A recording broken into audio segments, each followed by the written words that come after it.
Okay, so now we get to setting the record straight. Now, it's clear that any group, any temple that has the aspiration and the,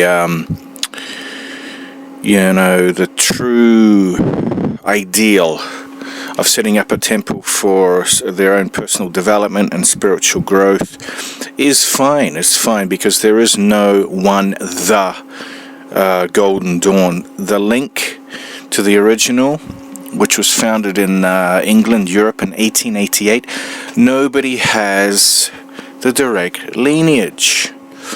And so what happened for quite some time, there was David Griffin. Like I said, I like David on a personal note, but I think quite often he suffers from a case of reflecting himself onto others. He's had a lot of accusations that other groups are trying to claim that they are the only order. It's actually the other way around. If you have a look at the literature on most of the other groups, whether it's in New Zealand, United States, other parts of Europe or Canada, they're not claiming they are the Golden Dawn. But David Griffin has, and he still has. Now, there was a peace initiative that got going when I spoke with David to try and quell things, and he was feeling the same way. He didn't want to continue all these silly arguments, and deep down all these Golden Dawn temples, regardless of the claim to lineage, they're all drawing from the same source, so they all have the same basic end goal. And for in a lot of areas, they agree with each other, so the arguing was silly. But it has to be stated that a lot of these arguments started because, on the one hand, David claims that he wants peace and to get along, and he's all smiles, but on the other hand he keeps publishing and taking digs at the other groups, while at the same time claiming that he is the imperator of the Golden Dawn and he has the direct lineage to Mathers, and he hasn't, because he's an American, and he only started in the Golden Dawn through Chris Monaster and his personal relationship when he took her as a girlfriend, and then after he got all the grades he wanted, he summarily dumped her, and I'm just telling you the fact, because I'm independent. I have no affiliation with any of the groups. I'm not affiliated to any. But at the same time, I've been observing what is really happening, and I've been disappointed that a lot of the others quietened down. Okay, they are no angels as well in terms of behavior. They're a little bit childish claims, and yet here he is in the update 29th of June 2015, the Golden Dawn frequently asked questions. He's kept all his bogus claims up, and he's enjoying the peace, but at the same time he's continuing this silly promotion that he is the imperator of the Golden Dawn, and he is the only one who was given the direct link from a Frater LET, who he believes is a continental adept, who was descendant from the original Frater LET. And if you really dig deeply into the situation with Mathers, he was channeling. Therefore, is not a physical person at all. And if it was a physical person, how ludicrous is this? After almost 100 years, someone else is using exactly the same name as the original Frater LET. What for? And why would he need to connect to David Griffin, of all people? He had nothing to do with the original order anyway. Anyway, that's beside the point. What I want to do is I want to go through this frequently asked questions thing that he has up, and I'll dispel further myths. So, if we scroll down to question 21, what connection did Israel Regardie have with the Golden Dawn? So he writes,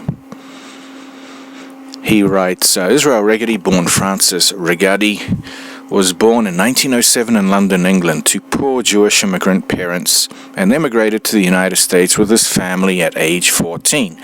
Regardie became a ritual magician, a student of Aleister Crowley, and later a chiropractor who utilized the thought of William Reich in his work.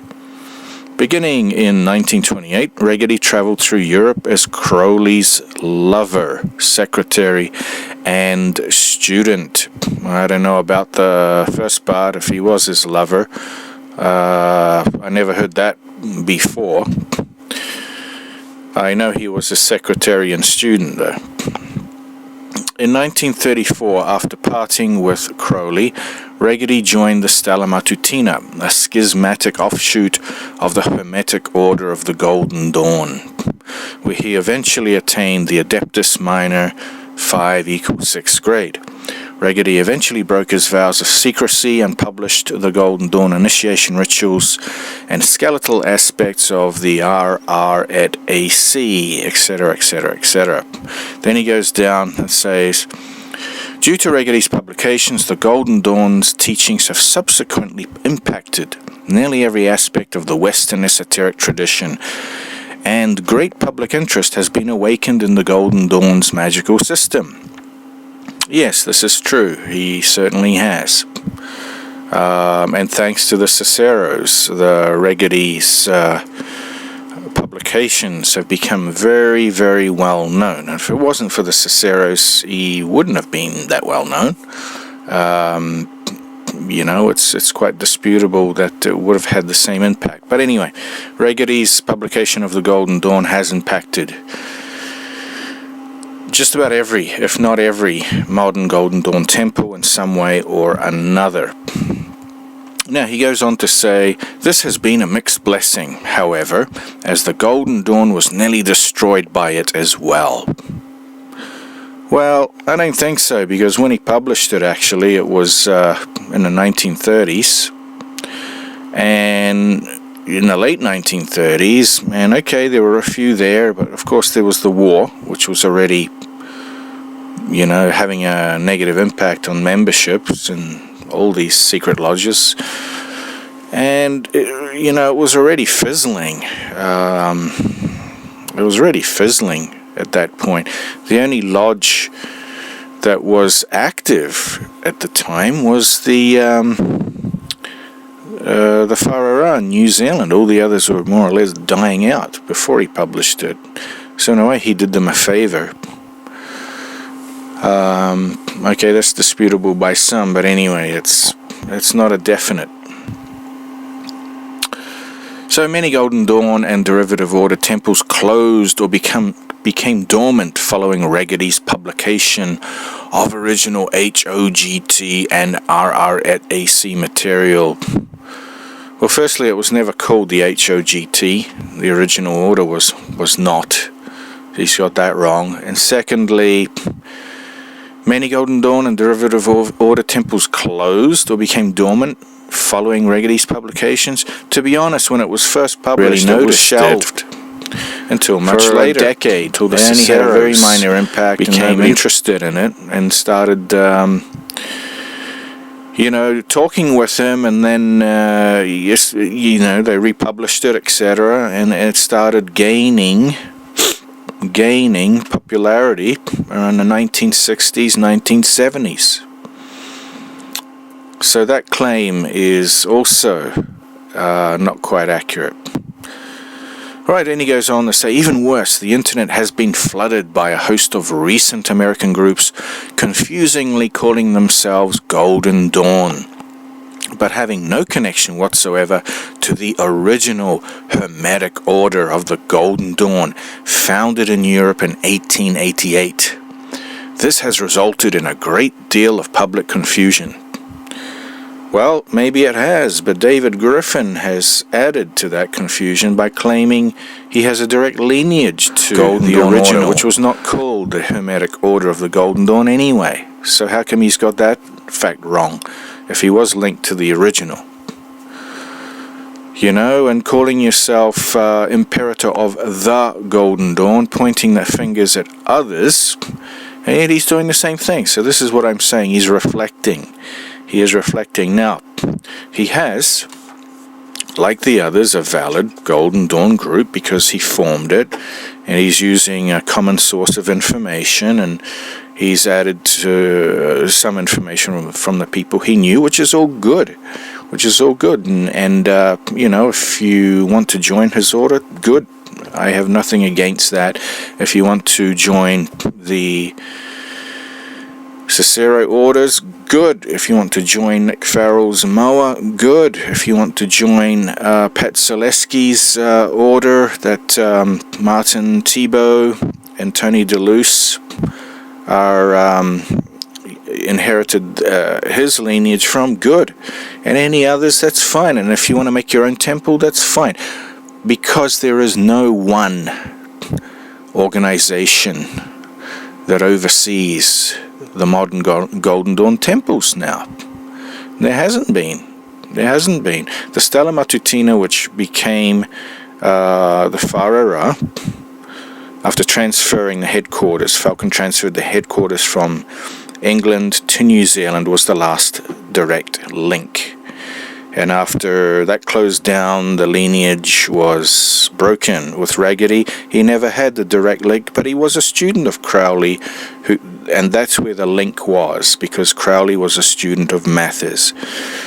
Okay, but after Crowley broke off from the Golden Dawn and formed his own thing, that link is gone. But there's a connection there. There's a connection.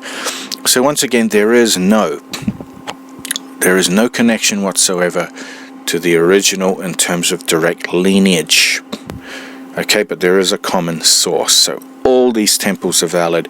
Even David Griffin's temple is valid, but not his claim to direct lineage. That is bogus. And I wish he'd just come clean, wash his hands of that. He doesn't have to admit his mistake, of course, because that would take a big blow to his pride. But just take it off your site, because it's bullshit. And you don't even have to mention that anymore. But here we are looking at his FAQ, June 29th, 2015, and it's still on there. Still on there. That's ridiculous. Absolutely.